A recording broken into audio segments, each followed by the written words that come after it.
The playoffs are just right around the corner. We thought, why not have a special edition of Top of the Key? And for that, we got to bring in the president of the Las Vegas Aces, Nikki Fargas, our host all season long. Nikki, we're glad to have you with us here in the postgame. You take it away. You know what? I am so excited that we are able to do our last show together tonight. But I want to just say this because I think everybody needs to understand this. You two have been absolutely amazing. You've analyzed every team, and you've hit every note that we need as an audience. And so thank you to both of you guys. So it's been a blast, Nikki. Thank you. Sweet. So much fun. What a season to break down as well. We got the best seat in the house to do it, right? Yes. And so now that the Aces have won, and big win tonight for the Aces as well. But let's talk about postseason. And let's start with the top of the bracket here. Let's talk about New York and facing Atlanta. Yeah. Now, Atlanta just beat New York. Right. So Atlanta has a little bit momentum going into the playoffs. Well, and they've got experience. When you have a player like Tina Charles that has done what she has done all season long, basically a walking double-double. Ryan Howard's shot has come back. Alicia Gray has taken it to another level. And they got a key piece with Jordan Canada who can defend. Yeah. If Atlanta plays somebody's defense, look, they can make it a very interesting matchup with New York. And they're one of those teams that wasn't healthy the entire way. And so getting those key players back, Jordan Canada was out. I mean, they were missing so many things early on, but luckily they had just enough season left that they were able to get people back and kind of get that chemistry going. But I think that the key is going to be Jonquel Jones. Brianna Stewart has had a phenomenal season. So has Sabrina Ionescu. But I think New York goes how JJ goes. Yes, I'm with you on that. I agree. And you know, when you mentioned Jordan Canada, like this time of year, you need to have a floor general on the floor. And so Ryan Howard sitting there, and you got Alicia Gray. I mean, this Atlanta team is very, it's going to be a very challenging game for them. I don't think they can just run through this matchup. And then let's move on let's talk about Indiana. I mean, Indiana has really played some extremely great basketball as of late, and then they're going to face Connecticut. Oh, that's going to be fun. Oh, yeah.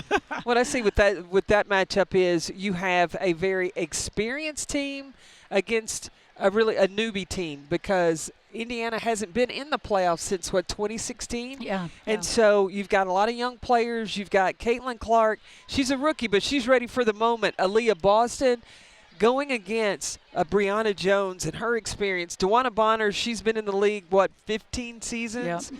So that experience and their defense, Connecticut's defense is no joke. You've got to be – they're strong, they're physical, and they can turn you over. But Indiana can shoot it. Don't be fooled by the 3-1 season series by Connecticut and Indiana. Those were some close games. One of them I know went to overtime, if not two of them even. So those will be close ones. And talk about a team that gained experience. They didn't have people heading over to Paris. They worked and trained together, and you could see a chemistry, much different team in the second half. I know with Indiana, you know, we the Aces just played at Indiana, and when you look at this team, there's nothing that they have to lose. It's everything to gain by playing in the playoffs. So great job to Indiana for getting themselves in this position. Well, and you talk about Indiana, the move that Stephanie White made by picking up Marina Mabry, I think that helped really enforce that Connecticut could have a longevity in this playoff run. She's a floor general, like Atlanta has with Jordan Canada.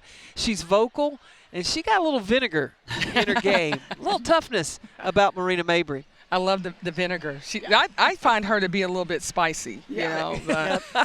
So moving through the bracket, we've got Phoenix and then Minnesota. I mean, Phoenix has done a great job of positioning themselves into the playoffs, but the team that's really playing great basketball right now is Minnesota. Well, Minnesota is first in three-point field goal percentage, and that is because they share the basketball. Their chemistry is so good.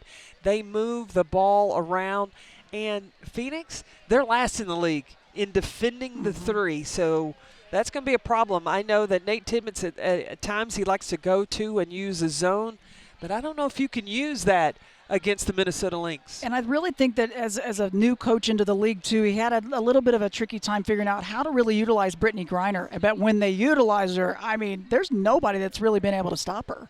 This Phoenix team also is a veteran team. You look at Diana Taurasi and what she's been able to do, and then they've got a great player in Sophie Cunningham. Like, this Phoenix team can get hot at the right moment. We don't know, but we'll see. We hadn't even talked about KFC. Right? Okay. She's a new addition there as well. Yes. Kalia yes. Copper. Yes. That's a bucket right there. And she picks up the speed and the tempo of the game. So it's going to be interesting to watch Copper and Courtney Williams. Oh. That's quick on quick right there. That's going to be a fun one. I like that matchup. I like that matchup a lot. Now let's talk about the Las Vegas Aces, and then obviously we're going to turn right back around and play Seattle again. Ooh. Well, the Aces, they lead the league in scoring, but the biggest focus for Becky Hammond has been on the defensive end. Now, the Aces just played Seattle a couple of days ago, but Jewel Lloyd didn't play, Izzy Magmagor didn't play, and at times, Seattle was making a game of it. Head of the snake, Skylar Diggins-Smith. She brings the defense. She can turn you over. She can score. She's so competitive. And you tie that in with the Jewel Lloyd and with what Nneka Ogwumike is doing this season, Seattle's going to be, that's going to be a tough out. It's really impressive to see a team, Noe Quinn there, putting together a lot of new pieces and saying, will this group, and they're veteran pieces, and they gelled. Just like Minnesota, it's been really a lot of question mark teams. Well, some of those teams, they were able to rise, and you're right, those were key pieces missing, and yet they were still, that shows the depth that they have in Seattle. But Okay. can we just talk, though, about the Aces? Let's talk about the and Aces. what we saw tonight. Yes. In the first half, the Aces scored 60 points. That's the most that have been scored for the Aces all season in the first half, and they were all reserves. Yes. I mean, that just demonstrates, people question, do the Aces have the depth?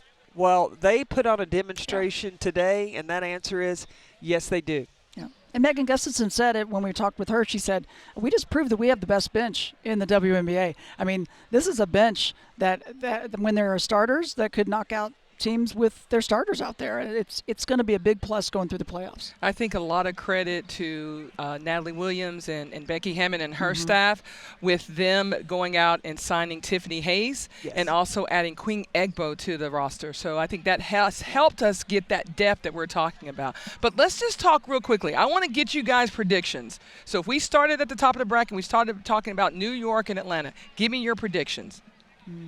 For each game? Yeah, we're going to go to New York. New York versus Atlanta. What do you have? I'm going with the New York Liberty. Yeah. Okay. In a 3-game series with home court, I do think that they'll get it done. They'll get it done. All right, Indiana, Connecticut. Ooh. I think that is going 3 games. Okay. I think it's going, and if it goes 3, I'm going Connecticut because of their experience. So if Indiana was the still one on the road, and Game 3 is going to be at Indiana, Right. who you got? Yeah, and I do. I have Connecticut because I feel like Connecticut's played better on the road this season, and I don't have those numbers specific, but they've not had the kind of season that they typically do at home, and I kind of feel like if they lose one at home, they'll get them on the road. All right, Phoenix. Let's talk about Phoenix, and then let's also talk about the matchup with them against Minnesota. I think that Minnesota will win that one, and even though, because they have done this, they may get behind in the first half, but they're the comeback kids. They are warriors in that second half, and when they decide to turn the defense up, and Bridget Carlton, her improvement this season to go along with what Nafisa Collier's doing and Kayla McBride, I think that added piece along with Alana Smith is going to allow Minnesota, I think, to advance. Yeah, I do too. I think Minnesota will take care of business at home. I don't believe that one will go 3. I mean, but the way these first rounds could go, they absolutely all could. But I really do think Minnesota, they have just been so special at home. They're a tough team. They're going to be a fun one to watch. All right, and then the Las Vegas Aces in Seattle. Like, who are you picking? I hope you guys pick the right team because I would like to see you guys back here next year. Well, I was going to say, Krista, have you gotten your check yet? I better check my account and see what happens. Oh my goodness. I think that the Las Vegas Aces have every opportunity to advance, especially how they have played over the last 9 games of the season. They've turned things up on the defensive end. They've shown more discipline on the offensive end.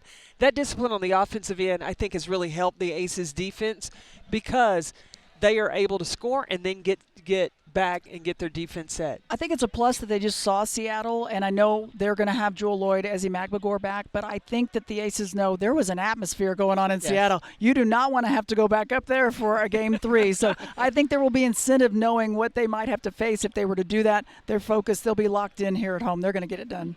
Well, I've got a little tear coming right now because this means that this is your last regular season game that you will be commenting. So thank you guys for everything that you have brought to Top of the Key, to the Las Vegas Aces franchise. Again, we just thank you for everything that you've done. And then the viewers, please stay tuned in and support and watch these unbelievable players throughout the entire league.